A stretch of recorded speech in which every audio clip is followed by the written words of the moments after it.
Okay, let's talk about Giving Tuesday. For so many of us in the nonprofit world, it's the biggest day of the year.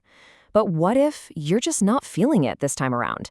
If you're tired of the pressure and looking for a totally different way to connect with your community, you have come to the right place. We're going to look at some really creative alternatives that let you get in on the action without all that campaign stress. Every year we hear from so many nonprofits that have this complicated relationship with Giving Tuesday. On the one hand, yeah, it's this amazing global wave of generosity. But on the other hand, it can feel like this frantic, high-stakes scramble for attention and for donations. And this quote, this just says it all, doesn't it?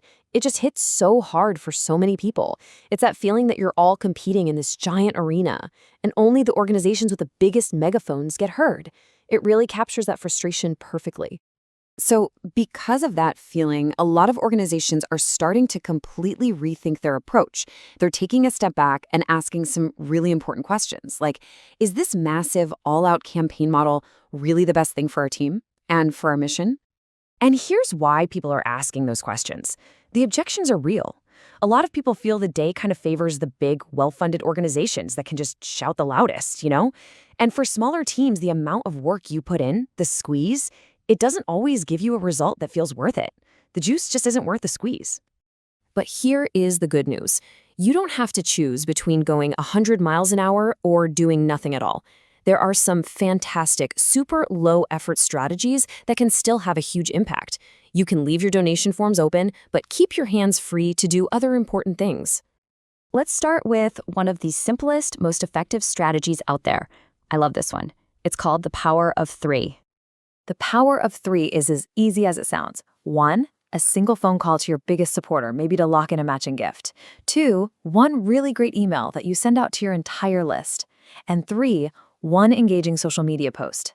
And the best part? You can schedule all of this stuff ahead of time and then just let it run while you focus on your mission. All right, here's another brilliant, low-effort idea for you. Let the people who already love you do the heavy lifting. Seriously, get together a small group of your most passionate supporters and just ask them to run the campaign for you. Give them the tools, give them the freedom, and then just cheer them on as they go out there and champion your cause. Okay, now let's switch gears a bit. What if you shifted the entire focus away from just asking for money? What if you made it all about building your community? These next couple of ideas are all about engagement, connection, and just having fun. Remember that Hunger Games quote? Well, what if you embraced it, but made it fun and made it your own? You could create a peer-to-peer fundraising tournament. You can have fundraisers or teams go head-to-head in a bracket-style competition. That friendly rivalry creates so much energy and urgency. And honestly, with integrated tools like the ones we've built right into Fundraise, setting up a campaign like this is actually way easier than you'd think. Okay, now for a really bold strategy. I love this one. Become a conscientious objector. So instead of asking for donations, you do the opposite. You tell your supporters to give in tribute to someone or something they care about, not because they feel obligated.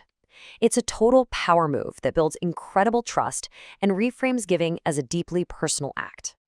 So look, we have just scratched the surface today. The main thing to remember is that you have options. You can totally design a Giving Tuesday that actually fits your values, your team's capacity, and your community. So what's your next step going to be? Really think about it.